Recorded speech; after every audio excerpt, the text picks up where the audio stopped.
ಈ ದಿವಸಗಳಲ್ಲಿ ನೀತಿಗಾಗಿ ಜೀವಿಸಿದರೆ, ನ್ಯಾಯವನ್ನ ಕೇಳಿದರೆ ಅದು ನಮಗೆ ದೊರಕುವುದೇ ಇಲ್ಲವೇನೋ ಎಂಬಂತ ಅನೇಕ ಪರಿಸ್ಥಿತಿಗಳನ್ನ ನಮ್ಮ ಸುತ್ತಲೂ ನೋಡುತ್ತಾ ಇದ್ದೇವೆ. ಕೆಲವೊಮ್ಮೆ ಕ್ರೈಸ್ತ ಜೀವಿತದಲ್ಲಿ ಕೂಡ ನೀತಿವಂತರಾಗಿ ಜೀವಿಸುವುದರಿಂದ ಏನು ಪ್ರಯೋಜನ ಎಂಬುದಾಗಿ ಸೋತು ಹೋಗುವಂತ ಪರಿಸ್ಥಿತಿಗಳನ್ನ ಸೈತಾನನು ತಂದು ಹಾಕಿ ಬಿಡುತ್ತಾನೆ.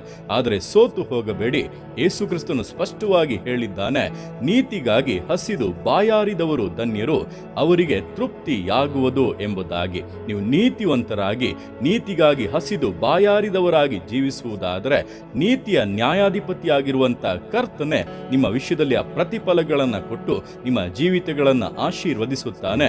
ಆತನು ಕೊಡುವಂತ ಪ್ರತಿಫಲವು ನಿಮ್ಮನ್ನು ಸಂತೃಪ್ತಿ ಪಡಿಸಲಿದೆ. ಅಂದ್ರೆ ಯಾವುದೇ ಕೊರತೆ ಇಲ್ಲದೆ ಇರುವಂತ ಒಂದು ಪೂರ್ಣತೆಯ ಜೀವಿತವಾಗಿ ನಿಮ್ಮನ್ನ ಬದಲಾಯಿಸಲಿದೆ. ಆದ್ದರಿಂದ ನೀತಿವಂತರಾಗಿರಿ, ಸೋತು ಹೋಗದಿರಿ, ವಿಶೇಷವಾದಂತ ಪ್ರತಿಫಲಗಳನ್ನ ನಿಶ್ಚಯವಾಗಿ ಹೊಂದುತ್ತೀರಾ.